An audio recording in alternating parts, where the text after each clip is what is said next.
Meus irmãos, a paz do Senhor, nós estamos aqui mais uma vez com o nosso programa Conexão Teológica. É um prazer para a gente poder estar participando aqui, né, com você aí na sua casa, nos assistindo. Nós estamos aqui para debater alguns assuntos muito importantes acerca de teologia. E lembrando que o nosso intuito é fazer com que você tenha acesso a conteúdos teológicos, mas de uma maneira bem leve, bem simplificada, para que você entenda que teologia é necessário. E hoje nós estamos com um tema aqui muito importante, dado o momento que nós estamos vivendo, e eu tenho aqui mais uma vez a companhia do pastor Adriano Valadares, né, que é o nosso amigo aqui de apresentação, de bancada. Temos também aqui a presença do nosso companheiro, irmão Joás Inácio, né, o nosso mestre aqui, né, nos ensinos. Então nós vamos debater um tema hoje muito propício, e eu acredito que vai te ajudar muito, porque o nosso tema hoje é falar sobre política, tá? Não se assuste, que nós vamos analisar a política com a visão bíblica, né? Com a cosmovisão, exatamente. Nós vamos pensar política pelo viés teológico, né? Pela cosmovisão bíblica, né? Eu acho que a expressão mais correta para nós é justamente essa. Então eu conto com o pastor Adriano, conto também com o Joás, para a gente poder falar de política. Eu sei, senhores, que toda vez que a gente fala de política, e por muito tempo, a igreja teve bastante atrás, né, muito omissa a questão política, e parece que nos últimos anos houve uma mudança radical nesse sentido, né? Por vezes a igreja deixou de participar de questões políticas, de questões relacionadas ao Estado, por entender que era melhor a igreja não se comunicar ou não fazer participação nesse sentido.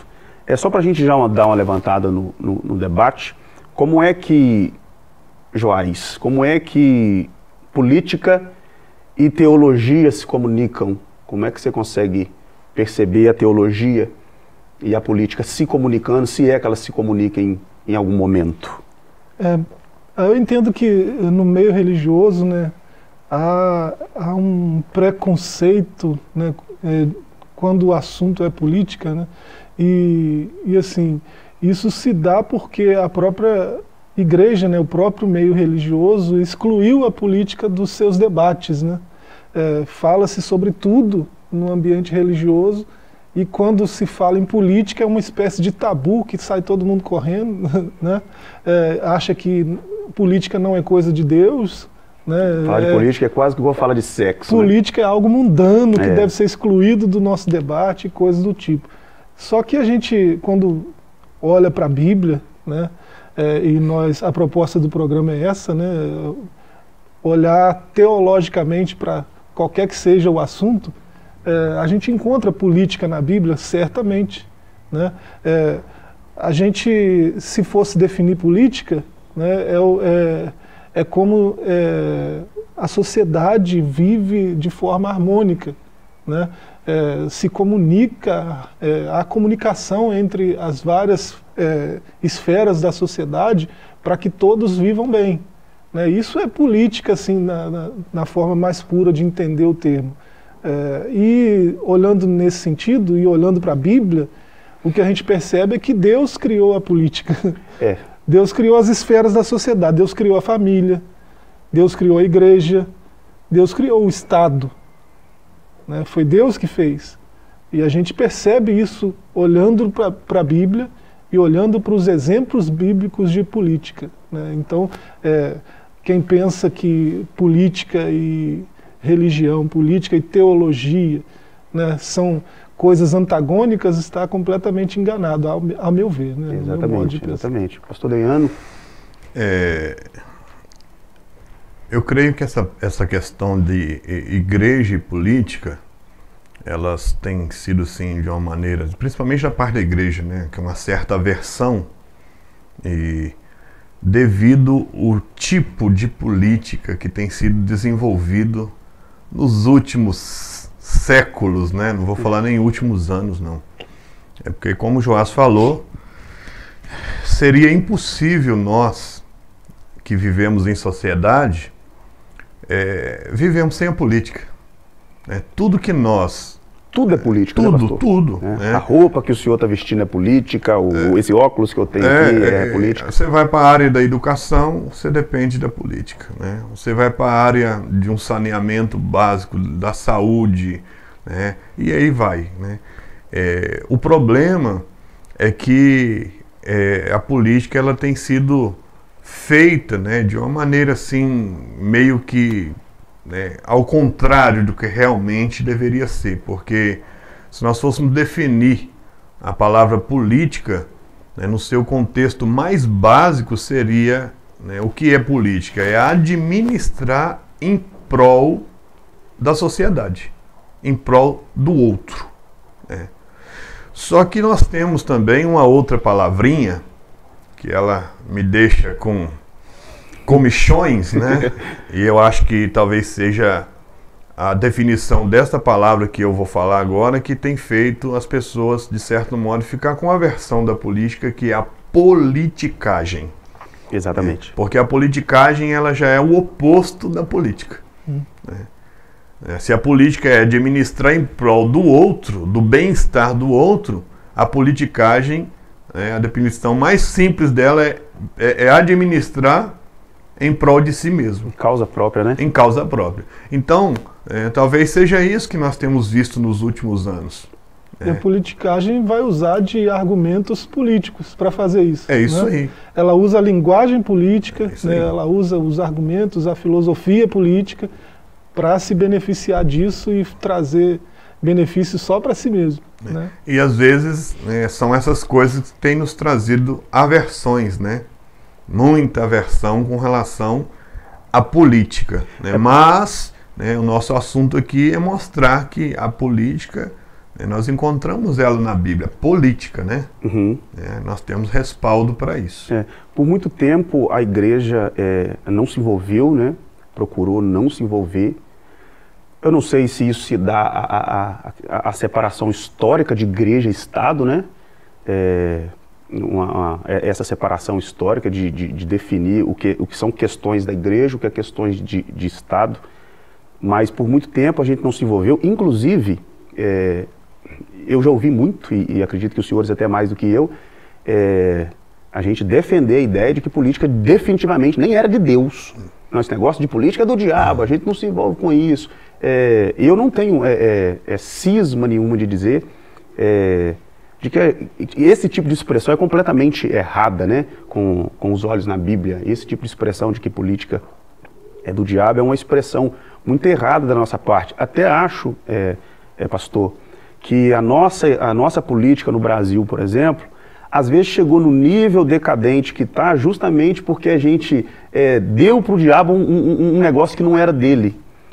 Pela falta da igreja se posicionar, da igreja, né, orar pelas autoridades, se posicionar pela autoridade, a gente chegou num período de política decadente, porque a gente entregou nas mãos do diabo algo que não lhe pertencia de fato e faltou postura para a gente.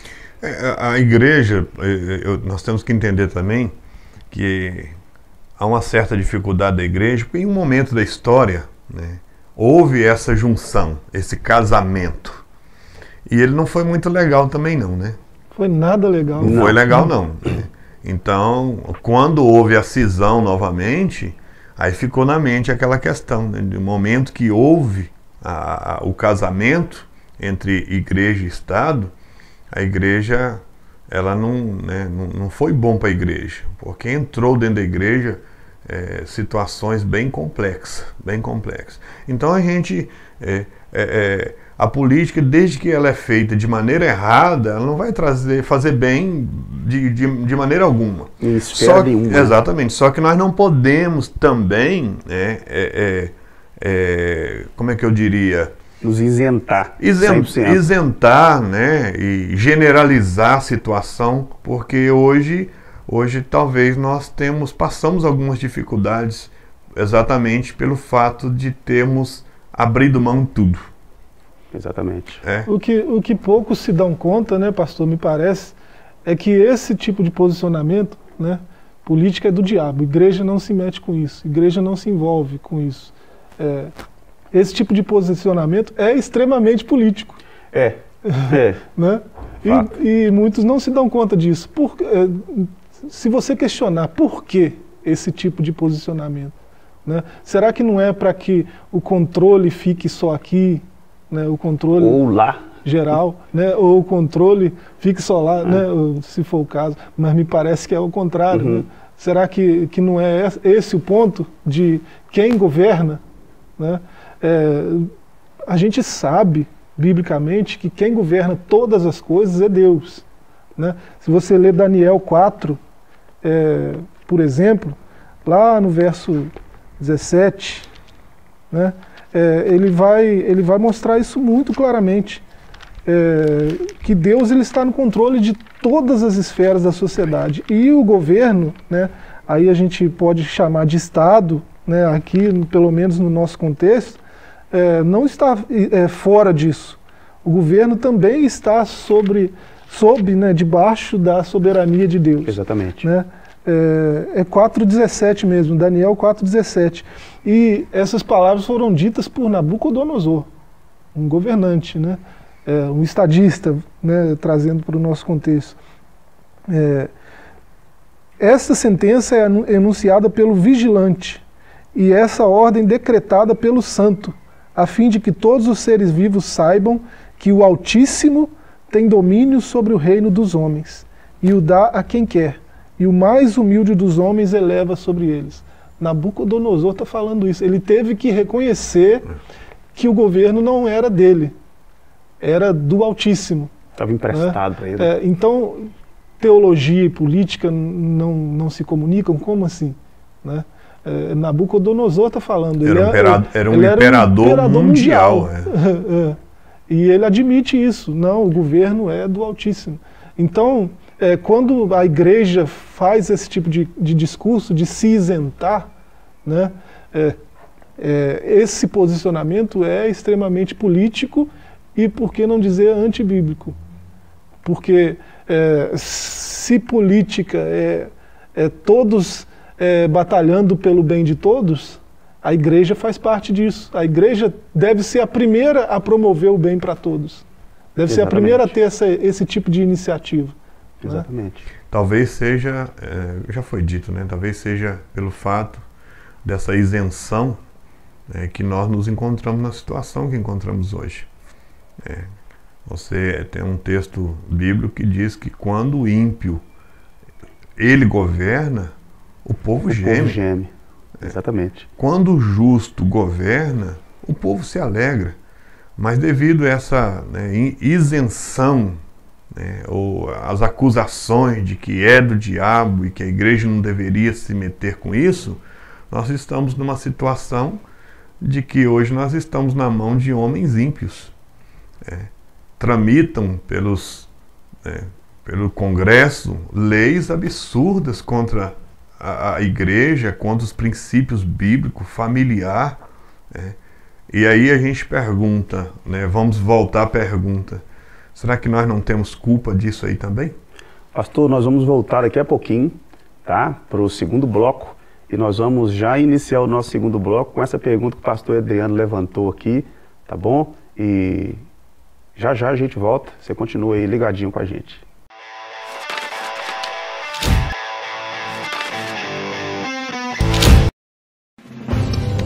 Uma verdadeira história de fé, renúncia, desafios e conquistas. Você irá se emocionar e extrair lições extraordinárias da biografia de um dos mais expressivos líderes do movimento pentecostal no estado de Minas Gerais. Recomendada por influentes líderes cristãos. Adquira agora mesmo Ari Coelho, um legado de fé, e descubra detalhes de uma história de vida que pode transformar a sua. Um produto com a qualidade CPAD.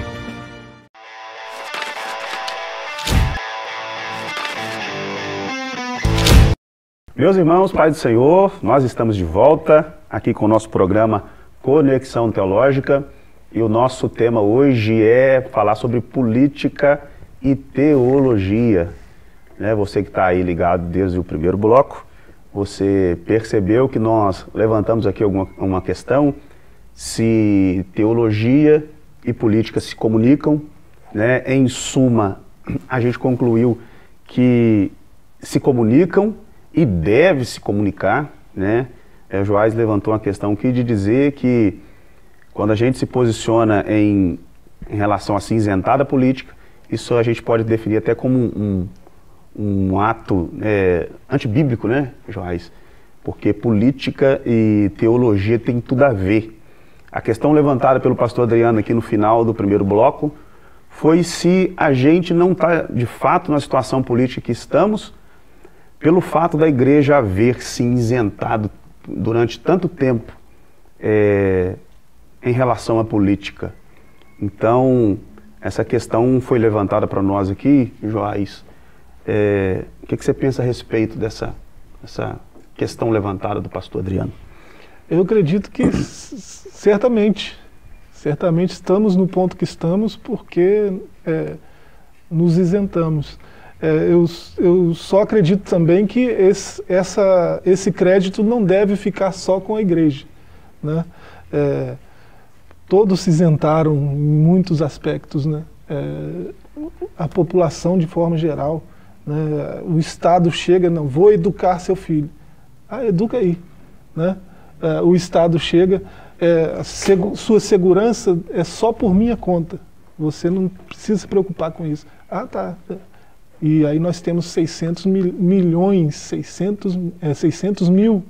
assassinatos assim, né? Gente que morre a tiro, né? Então o Estado chega, me dá o controle disso, e a gente aceita, né? A sociedade de forma geral, como um todo, não só a igreja. Agora, a igreja, a gente está trazendo esse foco para a igreja, porque a igreja não deveria fazer isso, porque a igreja tem a revelação da verdade. Exatamente. Né? A igreja sabe que se a política e a teologia andarem juntas, né, o resultado disso vai ser positivo. A gente não pode deixar de pontuar a necessidade que há uma separação de igreja e Estado, né? Isso é historicamente comprovado. Só que como a igreja é detentora da verdade, a gente possui a verdade e a gente acredita nessa verdade, a gente precisa entender que existe alguns parâmetros que a gente precisa obedecer quando o assunto é política. Exatamente. Né? Nós temos um parâmetro e os nossos parâmetros são baseados na Bíblia. Então a gente, para poder fazer política, seja quem está inserido na política e é cristão, seja para escolher os seus governantes, os parâmetros que a gente usa precisa ser parâmetros bíblicos para isso. Então, a questão que eu gostaria de propor para a gente raciocinar é o seguinte: um cristão, ele deve se envolver com política? Pastor Adriano. Vamos lá. Já que nós falamos que tem ligação, né, se a teologia ela tem ligação com a política, né, um cristão deve se envolver. Nós estamos agora em um período eleitoral. São eleições municipais, estão vindo aí. E eu pastoreio. Estamos pastoreando a subsede de Santa Rita de Minas. Como outros amigos também nossos, né, cada um em uma cidade. Então, assim como eu creio que os outros também receberam. Né? Algumas pessoas, membros da igreja, me procuraram, né, anteriormente e falaram: pastor, eu estou desejoso de entrar na política, né, de me candidatar. Alguns como candidato a vereador, outros, né, como candidato a prefeito. E baseado exatamente nesse bate-papo nosso aqui, foi como eu os aconselhei. E a ideia deles também é justamente essa: se nós formos deixando, né, só na mão do ímpio, nós não vamos ver uma melhora. Né? Então, assim, eu acho sim que o crente pode se envolver, desde que ele mantenha essa postura como um servo de Deus. Exatamente. Usando como base, né, como estrutura, como fundamento, a palavra de Deus. Nós temos até exemplos bíblicos, né, de personagens não bíblicos. Não podemos deixar de citar, né? Antes, né, de nós iniciarmos a gravação, estávamos falando, né? Vamos citar aqui alguns exemplos, por exemplo. Eu vou tomar um, né? José. Olha o ambiente hostil que José governou. Exatamente. E o cargo dele não era pequeno. Né? Faraó disse, olha, você é menor do que eu, né? Olha, ou melhor, eu sou maior que você só no trono. Abaixo de mim é você. Né? Então eu imagino que leis, que determinações, né, que a administração do Egito passava pela mão de José. E o tempo passou e você vai ver que ele permaneceu, né, com uma vida digna, fazendo uma política digna, que as pessoas de outras nações, né, elogiavam. Não, lá no Egito tem um homem e ele é diferente. Ele está conseguindo resolver problemas, né? Ele é digno, é honrado. Então, eu acho que... E outra coisa, vamos lembrar de Tiago, né? O xará da Bíblia. Né? Tiago escreveu a respeito de Elias. O contexto é outro, mas só para a gente poder pegar aquela fala de Tiago. Quando Tiago falou de Elias, era um homem sujeito às mesmas paixões. Então, quando você olha para José, o cara não era um super-herói. Ele era um ser humano sujeito às mesmas paixões e necessidades que todo ser humano tem, só que ele conseguiu se manter fiel ao Senhor, dentro de um ambiente político, e eu fico imaginando as pessoas que estavam em volta dele. Né? Eu vou deixar, né, que vocês falam também sobre Daniel, o ambiente hostil que Daniel governou.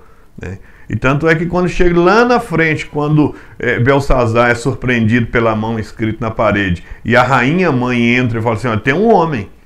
Aí na hora que ele manda chamar, mas tu é aquele? Pô, já tinha passado, era décadas e décadas, e o homem ainda se mantinha fiel. Então, ou seja, há sim possibilidade de um cristão se envolver, eu acho que ele deve se envolver, foi o que os meninos alegaram, pastor, se nós não nos preocuparmos em entrarmos, nós vamos deixar sempre na mão do ímpio. Agora, o meu conselho foi, entrou, mantenha a postura, porque realmente o sistema, ele é corrompido. Eu só quero levantar uma questão, na verdade, mais um ponto de vista, de que o fato de alguém ser cristão ou não significa que ele vai fazer uma boa política. Né? Uma coisa não tem nada a ver com a outra, né, Joás? Pode ser que a pessoa não seja cristão, mas que seja um bom político. Sim. Eu acredito que a pessoa ser um bom político está mais relacionada à vocação, eu acredito numa política para a vocação. Tem pessoas que você olha para ele é naturalmente um político. Né? Naturalmente você vê nela perfis de político. Quando você olha para todos os políticos, eles têm um perfil sobre aquilo que é político. Então, não necessariamente nós temos que votar, quando você vai analisar, e eu vou levantar isso aqui como questão, qual que é o critério que a gente usa para poder escolher um governante, por exemplo. Nós, como cristãos, qual que é o critério, Joás, por exemplo, que você como cidadão, né, não só como crente, você usa para escolher, por exemplo, um candidato seu? Essa pergunta é muito boa. Antes do Joás responder, deixa eu só falar uma coisa aqui, um ganchinho seu e complementar. Na verdade, todo candidato tem um plano de governo. Exatamente. E a gente pelo menos precisaria ter. Se não tem, precisaria. E às vezes os eleitores, eu acho que nós temos que parar com essa questão, né, de votar no partido. Ah, não, o camarada é do partido meu. Esquece isso. Eu acho que a gente tem que ver a proposta do camarada. Né? E aí que entra o que o Joás vai responder agora, com relação. Que proposta ele tem? Qual é o critério que eu tenho para escolher um governante? O critério que eu creio? Vamos lá. Critério que eu uso, que eu deveria usar para escolher os meus governantes políticos, né? A gente tem que ter algumas coisas em mente para fazer isso. Primeiro, deixa eu só te fazer uma pergunta. Tem que ser crente? Tem que ser cristão? Não. Isso aí, a gente está falando de política, isso aí não deve estar entre os critérios. Não. Né? A gente tem que ter alguns pressupostos para a escolha. Né? Primeiro, vamos falar de partido. O Brasil é uma confusão só nesse sentido. Então, um dos critérios teria que ser a visão do partido. O que o partido pensa politicamente, filosoficamente. No Brasil, né, 35 partidos, né, 2 de direita, né, um de direita, outro de centro-direita, todo o restante centro-esquerda e esquerda, extrema-esquerda. Todo o restante. Então nós estamos falando de 33 partidos de esquerda, 2 partidos de direita. Se eu tenho uma filosofia mais a este bordo, né, eu vou poder optar entre 2. Se for o oposto, tem 33, aí a angústia é maior ainda. Né? Então, talvez o partido não seja um bom requisito, um bom pré-requisito para escolher, um bom critério para escolher. Então, vamos aos outros critérios. Né? Como é esse sujeito que está candidato como cidadão? Porque a primeira coisa que um bom político vai ser para a sociedade é um bom cidadão. Né? Ele vai cobrar cidadania, então ele tem que ter cidadania. Então, uma reputação ilibada. Qual a reputação do sujeito? Não é se ele é católico, batista, não. Qual a reputação dele? Como ele é na sociedade? Né? Aí esse é um bom critério. Né? Agora a gente o pastor Adriano lembrou de José e me trouxe um pensamento que o Tiago levantou no começo da pergunta, quando perguntou se o cristão deve se envolver em política. Antes você lembrou da laicidade, né, do Estado. O Estado é laico, mas não é ateu. Exatamente. Mas é laico. Isso quer dizer que o discurso político tem o seu lugar no Estado. Agora, o discurso religioso, não. Esse é o ponto. Né? Então, quando você vê candidatos irmã fulana, aí você vai ver... né? A gente sabe muito bem que às vezes não é irmã nada. Irmão ciclano. Pastor fulano. A gente vai olhar... na ideia de abranger o público, não olhe como é o irmão, a irmã, o pastor. Olhe como é o cidadão. Essa diferenciação é muito necessária. Eu preciso aprender a olhar para a pessoa, entender qual é o momento, entender vê-lo como um pastor, como um político. Se ele é um candidato e consequentemente, ele é um pastor ou vice-versa, a gente precisa fazer essa diferenciação, né? Às vezes ele tomou uma postura, embora quando a pessoa é um pastor e se candidatou, todas as decisões que ele vai tomar vai estar baseado naquilo que ele crê, né? Isso é intrínseco dele, tá? Deveria, né? Pelo menos deveria. Isso está intrínseco da pessoa. Até o fato da pessoa ela se candidatar em um determinado partido. Porque eu sei de situações, né, para essa eleição agora, que a pessoa ela não se preocupou com relação à filosofia que o partido que ele se candidatou por ele defende. Aí depois foi ver, estava lá, né, entre as pautas que eles defendiam, o partido, né, aborto, liberação de drogas. Aí de repente está um candidato crente, aliado a um partido que é contra tudo aquilo que ele defende, que é a palavra de Deus. Então, ou seja, incoerente, né? A incoerência total. Né? Então tem que se preocupar com isso. Então, ou seja, o cristão pode se envolver? Pode. Né? Ele deve? Acho que deve, porque senão nós vamos ficar numa situação sempre na mão, né? Nós estamos aqui generalizando a questão da pessoa que mesmo não sendo crente, né? De repente vão generalizar que a pessoa não é honesta, não estou falando, mas numa grande maioria são pessoas que governam para si próprias, então, ou seja, você vai deixando a situação sempre na mão dessas pessoas. E esse é o ponto da laicidade, né, pastor? Não é que não se envolvem religião e política. É que no ambiente político o discurso religioso nem deve estar lá. Com certeza. O livro mais político da Bíblia, que é Esther, o nome de Deus nem aparece, cara. Né? E o livro todo, a história toda, o enredo todo se passa dentro do palácio. Então é o livro mais político da Bíblia. Né?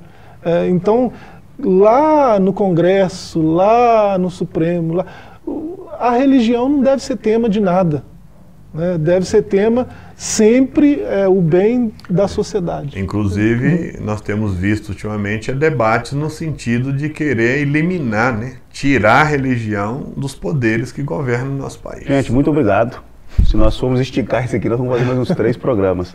A você que participou conosco em casa, tá? Deus te abençoe. A ideia é que você seja instruído e abençoado por Deus através do programa Conexão Teológica. Deus abençoe você e a sua família.